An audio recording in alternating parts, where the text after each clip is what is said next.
Putin y Trump se han unido. Europa está atrapada en una celada sin salida. Ocurrió lo que en Bruselas temían incluso imaginar. Vladimir Putin y Donald Trump, dos líderes unidos por el pragmatismo, el cálculo frío y el gusto por las combinaciones geopolíticas, decidieron jugar en pareja.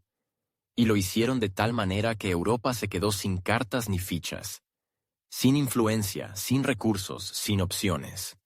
La partida que muchos consideraban imposible se ha jugado de forma pública, cínica y con precisión depredadora. Rusia y Estados Unidos, en medio de una guerra comercial, una intensificación del enfrentamiento global y un nuevo reparto de poder, han iniciado negociaciones para reconfigurar el espacio económico.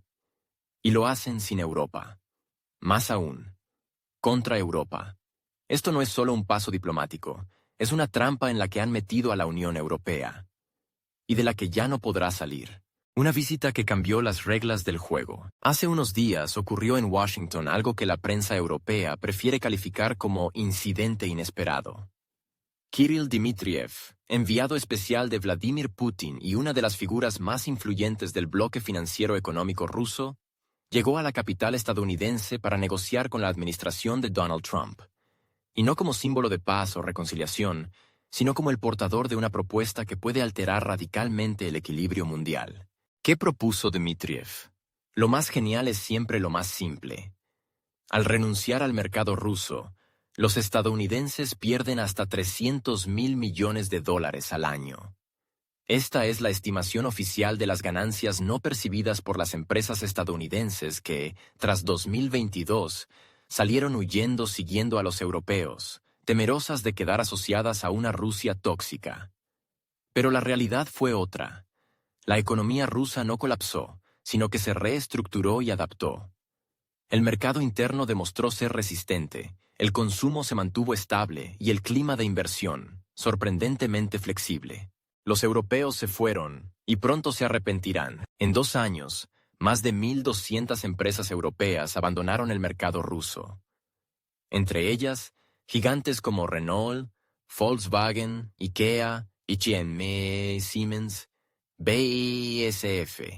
Se fueron dando un portazo, acusando a Rusia de todos los males, renunciando a inversiones y dejando tras de sí miles de empleos, fábricas, oficinas y redes logísticas. Pero Rusia no se quedó de brazos cruzados. Las plantas pasaron a manos de consorcios nacionales, que comenzaron a producir marcas propias. En lugar de IKEA, aparecieron fabricantes locales, se importan muebles de Turquía y China. Y las brechas en tecnología, equipamiento y transporte fueron rápidamente ocupadas por empresas de India, China y el sudeste asiático. Europa fue borrada del mapa.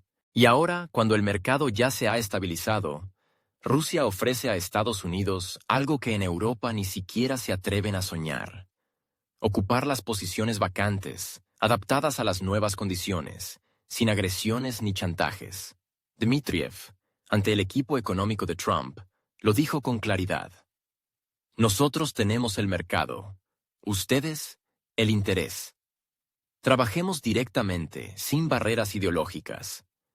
Y Trump, como hombre de negocios más que como ideólogo, entiende perfectamente que rechazar esta oportunidad sería una necedad.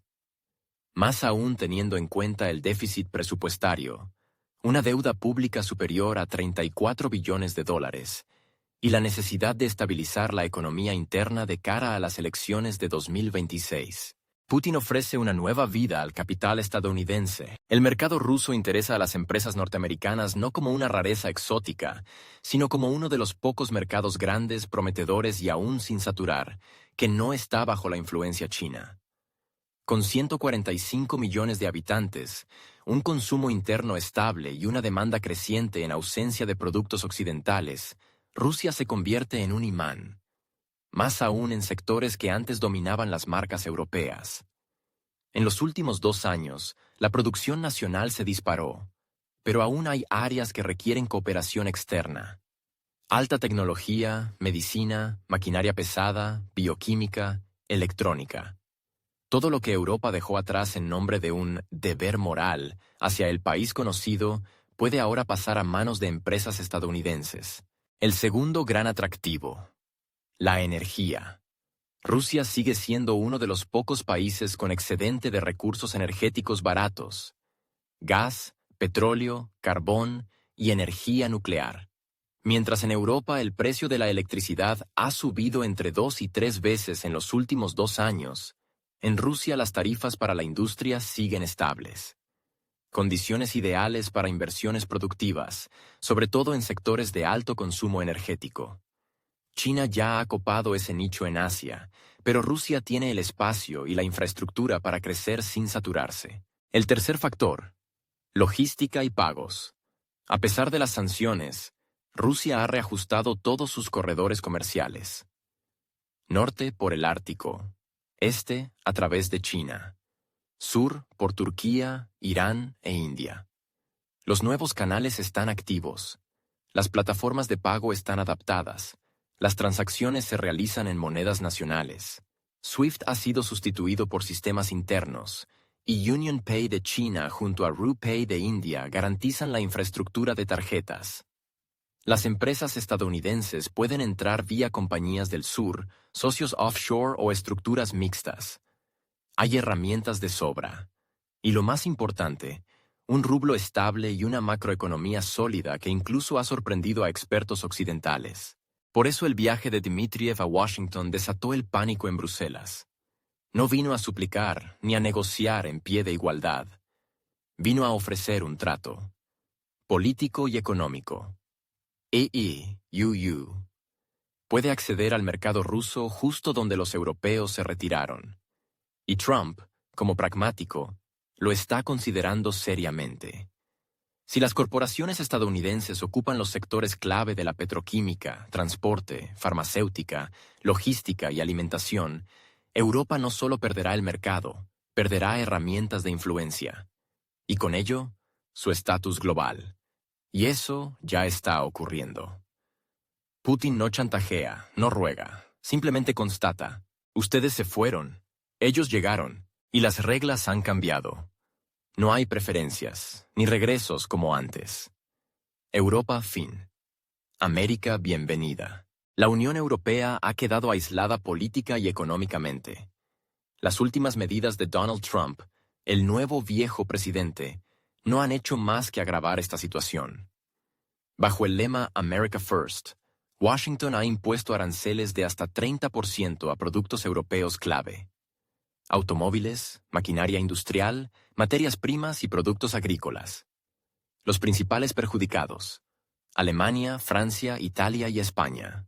Corporaciones como BMW ya pierden decenas de miles de vehículos al año por falta de competitividad en el mercado estadounidense. Mercedes-Benz reduce envíos. Airbus está al borde de ser expulsada de EU. Y Volkswagen anunció oficialmente el cierre de operaciones de exportación. Audi y Peugeot suspenden modelos, y Bosch reporta una caída en la producción por pérdidas logísticas y aumento de costos. Las cadenas de producción, que antes se construyeron durante años, comenzaron a desmoronarse. Para evitar pérdidas, las corporaciones están trasladando sus capacidades a México, Turquía, Vietnam y China, donde los costos de producción son más bajos, el entorno regulatorio es más flexible y no existe una política comercial tan agresiva. Según el Instituto IFO de Investigación Económica de Alemania, más del 20% de las pequeñas y medianas empresas industriales alemanas en 2024 planearon una reubicación parcial o total de sus operaciones fuera de la UE. Europa se queda así sin empleos, sin ingresos fiscales y sin soberanía tecnológica. Deja de ser una potencia industrial y se convierte en un simple mercado de consumo, dependiente, controlado, exprimido. La columna vertebral industrial de Europa, Alemania, ya se enfrenta a la recesión, y el índice del clima empresarial cae por quinto trimestre consecutivo. Pero el golpe más doloroso es que Europa ya no puede volver a cooperar con Rusia como mercado alternativo. Putin lo ha dicho abiertamente: quienes se fueron, vuelven con nuevas condiciones, si es que vuelven. No es una amenaza, no es una emoción, es una constatación. El mercado ha sido reconfigurado. Rusia, contra las predicciones de los expertos occidentales, no colapsó. Al contrario, La sustitución de importaciones europeas se convirtió en motor de crecimiento. Empresas chinas, turcas, indias y árabes ocuparon los huecos. Surgieron equivalentes rusos. En el sector de la electrónica, la producción aumentó un 40%. En la ingeniería mecánica, un 25%. En la construcción, un 43%. Los productos de los sustitutos ya se exportan a países de la CEI, Oriente Medio y África. El apoyo estatal ahora se dirige a los suyos, no por orgullo simbólico, sino por beneficio real. Beneficios fiscales, subsidios, acceso a contratos públicos, todo está reservado para quienes no fallaron. Las marcas europeas que salieron de forma ostentosa y arrogante se volvieron tóxicas no solo para el gobierno, sino también para los consumidores. Rusia ya no es un país al que se pueda volver solo con esperar. Ahora hay que luchar por ese regreso, y la batalla está perdida incluso antes de empezar. IKEA, que en 2022 cerró sus operaciones y vendió sus muebles con el lema «Adiós, estuvimos casi 10 años con ustedes. Hoy ni siquiera puede regresar a través de terceros países, porque su lugar ya lo ocuparon los fabricantes locales». Mientras tanto, Bruselas sigue atascada. La confianza está rota. La voluntad política se ha evaporado. Los diplomáticos europeos no deciden nada. Ursula von der Leyen, cuyo nombre se asociaba recientemente con ambiciones de liderazgo global, se ha convertido en símbolo de incompetencia. Se la acusa de destruir la seguridad energética, de impulsar de forma agresiva una agenda verde sin considerar la realidad, y de sus vínculos con Big Pharma. Dentro de la UE no hay consenso ni siquiera en los temas clave: migración, presupuesto, estrategia industrial. El conflicto entre Polonia y Alemania por las reparaciones de la Segunda Guerra Mundial se intensifica. Hungría y Eslovaquia exigen revisar las sanciones, y Francia está sumida en protestas masivas. El resultado es desolador. Alemania pierde su columna vertebral industrial. BASF cierra plantas. ThyssenKrupp traslada producción fuera de la UE. La inflación vuelve a subir. El poder adquisitivo cae. En toda Europa, de Polonia a Francia, protestan agricultores, obreros y jubilados. Ya no son brotes aislados de descontento, sino una crisis social creciente. Los productos agrícolas franceses no pueden competir con el grano del país conocido. Los camioneros polacos bloquean fronteras exigiendo protección del mercado interno. Los vinicultores italianos reclaman el fin del dictado verde. Todo se desmorona a la vez, y nadie sabe cómo frenarlo. La política del Pacto Verde, que debía ser la insignia del nuevo orden europeo, resultó ser una burbuja. La electricidad es cara. La energía, inestable. La dependencia de las condiciones climáticas y la falta de suministro constante de gas han hecho que la producción sea poco rentable. El viento y el sol no mantienen fábricas en funcionamiento continuo. ¿Y el gas? Ya no viene de Rusia. Se compra a a precios inflados, bajo condiciones impuestas por Washington. Como resultado, en 2023, Alemania perdió por primera vez en 20 años su estatus como principal economía exportadora de Europa. El PIB de la eurozona apenas crece, y la cuota de productos industriales en la exportación disminuye. El rezago tecnológico se convierte en una amenaza real, y en este escenario aparece la alianza Trump-Putin.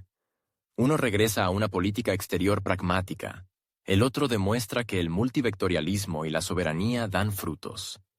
Juntos están creando una nueva realidad geoeconómica. Rusia dicta las condiciones, América le arrebata el mercado a la UE. Y Europa, observa, sin plan, sin estrategia, sin voz. Esto no es solo una catástrofe diplomática, es el final de toda una era. La era en la que Europa creía que podía ser un tercer centro de poder. Ahora no es más que un espectador, y parece que hace tiempo que nadie le pregunta nada.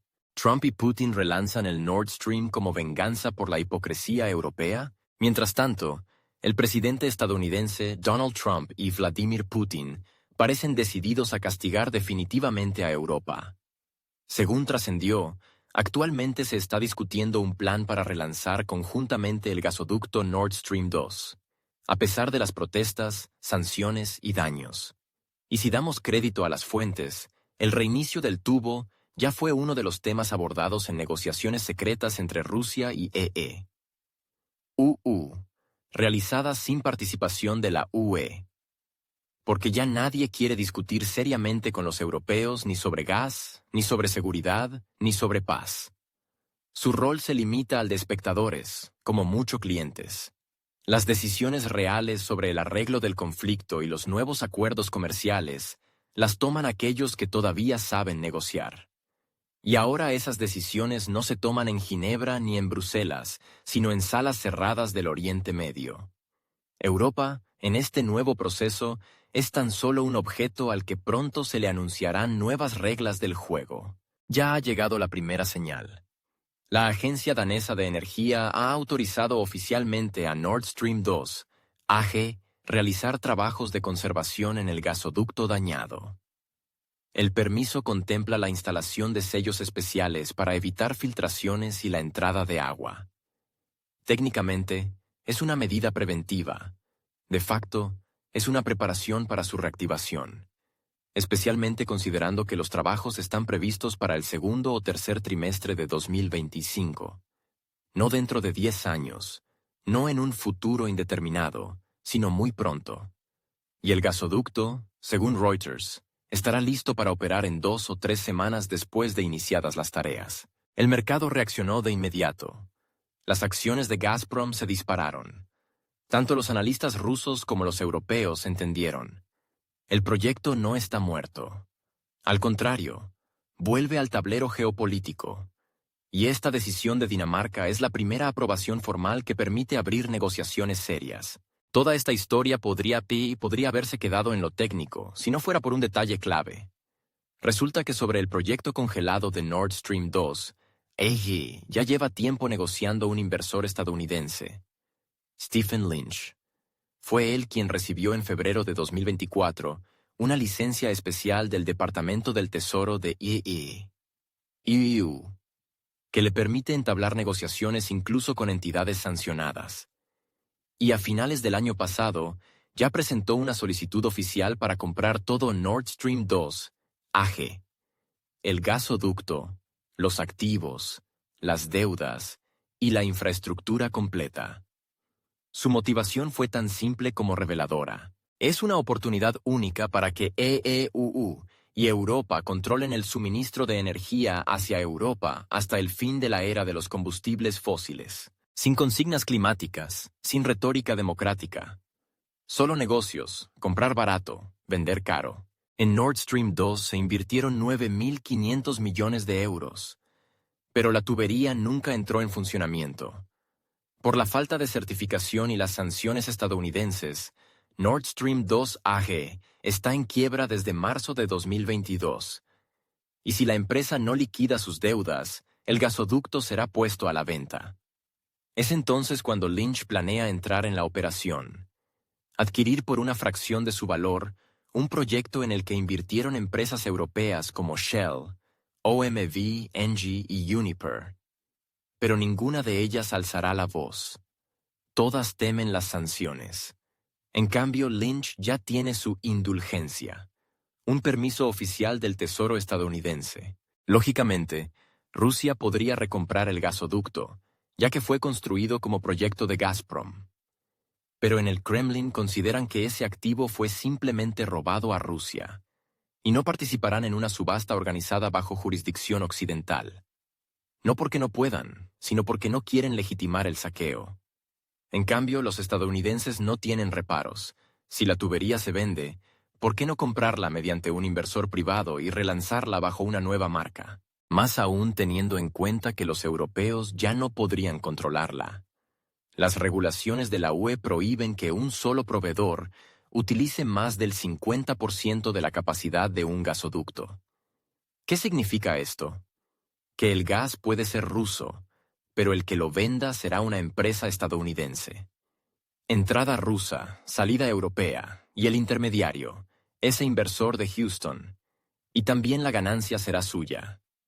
Europa recibirá gas, pero al precio y bajo las condiciones fijadas no en Moscú ni en Bruselas, sino en Washington. Ya no se trata de restaurar el formato anterior. El gasoducto construido por Rusia puede convertirse ahora en parte de la infraestructura energética estadounidense. Y más aún, podría formar parte de un gran paquete de acuerdos entre Trump y Putin. Según fuentes, en las negociaciones se está hablando de todos los puntos críticos: el arreglo militar en el este de Europa, el levantamiento parcial de sanciones, la arquitectura energética, la restauración de rutas de transporte. Y la reactivación del Nord Stream es una de las piezas clave. Porque sin gas barato, la industria europea morirá.